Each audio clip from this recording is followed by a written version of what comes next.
வணக்கம் and welcome to நமது பாரதம் YouTube channel. இப்போது சமீப காலமாக ஒரு டாபிக் ரொம்ப ட்ரெண்டிங்கில் இருக்குது. அதில் என்னோட ஒரு சிறு கருத்து to the best of my knowledge நான் சொல்லியிருக்கேன். சாமானிய மக்களுக்கு புரிய வைக்கணுங்கிற ஒரு சிறு முயற்சி. வாங்க இப்போ வீடியோக்குள்ளே போகலாம்.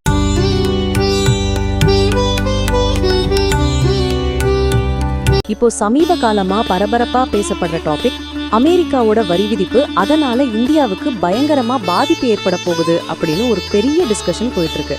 நாம பயப்படுற அளவுக்கு இந்தியாவுக்கு பெரிய பாதிப்பு ஒன்றும் வரப்போறதில்ல.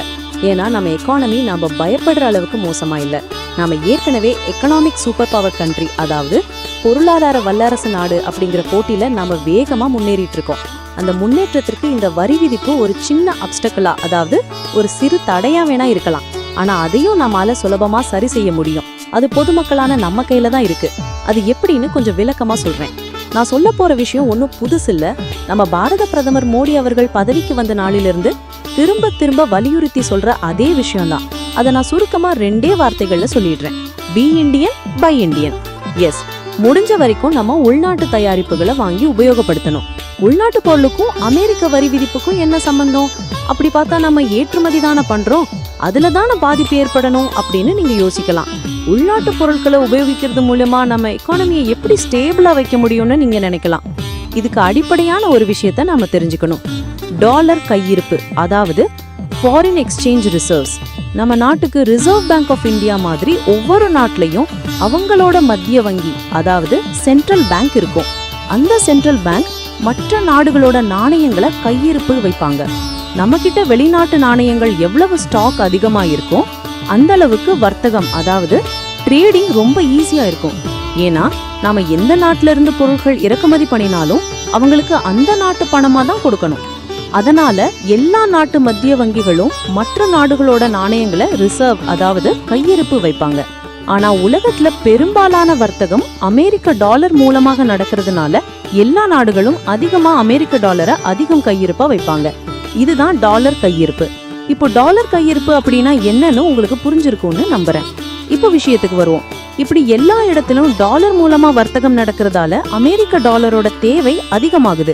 நமக்கே தெரியும், எந்த ஒரு பொருளுக்கு தேவை அதிகமாகுதோ அந்த பொருளோட மதிப்பு அதிகரிக்கும், கூடவே அதோட விலையும் அதிகரிக்கும்.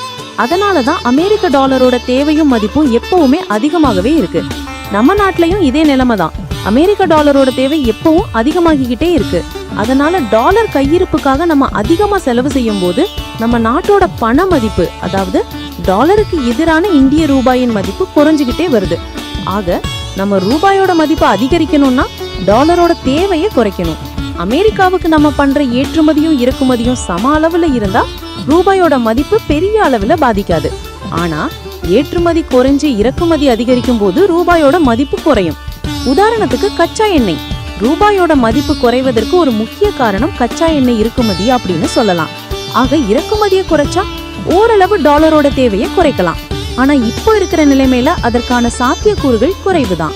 டாலரோட தேவையை குறைக்கிறதுக்கு நம்ம கிட்ட இன்னொரு வழி இருக்கு. அது பொதுமக்களான நாம மனசு வச்சா நிச்சயம் முடியும். நம்ம நாட்டுல இருக்கிற வெளிநாட்டு நிறுவனங்கள் அவங்க சம்பாதிக்கிற பெருந்தொகைய அவங்க நாட்டுக்கு டாலராக மாத்தி தான் அனுப்புறாங்க. உதாரணத்துக்கு ஹிந்துஸ்தான் யூனிலீவர் கம்பெனியை எடுத்துக்கலாம். அவங்களோட போன வருஷத்தோட, அதாவது 2024 வருஷத்தோட நிகர லாபம் 10,000 கோடி. அந்த 10,000 கோடியை அவங்க நாட்டுக்கு அனுப்பும் போது அதை டாலரா மாத்தி தான் அனுப்புவாங்க. அப்போ நம்ம ரிசர்வ் வங்கிக்கு டாலரோட தேவை ரொம்ப அதிகமாகுது. அப்போ டாலரை கையிருப்பு வைக்க அதிக விலை கொடுத்து வாங்க வேண்டியது இருக்கு. அப்போ நம்ம ரூபாயோட மதிப்பு குறையுது. நான் சொன்ன தொகை ஒரு கம்பெனியோட மதிப்பு மட்டும்தான். நம்ம நாட்டுல இது மாதிரி இன்னும் நிறைய வெளிநாட்டு நிறுவனங்கள் இருக்கு. அவங்க எல்லாருமே அவங்களோட லாபத்தை அவங்க நாட்டுக்கு அனுப்பும் போது டாலரோட தேவை எந்த அளவுக்கு உயரும்னு நீங்களே நினைச்சு பாருங்க. நாம வாங்குற சின்ன சின்ன பொருட்கள் கூட உள்நாட்டு தயாரிப்பா இருக்கும்போது நமக்கு மற்ற நாடுகளோட நாணய கையிருப்புக்கான தேவை குறையுது. அது மட்டுமல்ல, உள்ளூர் வியாபாரிகளும் பயன்பெறுவாங்க. இதனால நம்ம ரூபாயோட மதிப்பு தானாவே அதிகரிக்கும். ரூபாயோட மதிப்பு அதிகரிக்கும் போது நம்ம பொருளாதாரம் வேகமா வளரும். அரசாங்கம் எவ்வளவு முயற்சி பண்ணாலும் பொதுமக்களோட ஒத்துழைப்பு இல்லைன்னா நம்ம நாடு பொருளாதார வல்லரசு அப்படிங்கிற இடத்தை பிடிக்க ரொம்ப போராட வேண்டியிருக்கும். இதனாலதான் நம்ம பிரதமர் மோடி அவர்கள் பதவியேற்ற நாளிலிருந்து திரும்ப திரும்ப இந்த விஷயத்த வலியுறுத்தி சொல்லிட்டே இருக்காரு. ஆக நாம இனிமேல் முடிஞ்ச அளவு உள்ளூர் தயாரிப்பு பொருட்களை வாங்கி பயன்படுத்தணும். அப்படி பண்ணா நமக்கு எவ்வளவு பொருளாதார தடைகள் வந்தாலும் நம்ம வளர்ச்சிக்கு எந்த பாதிப்பும் வராது. ஆக இனி எந்த பொருள் வாங்க போனாலும் இந்த 2 வரியை ஞாபகம் வச்சுக்கோங்க. Be Indian, buy Indian. Thank you.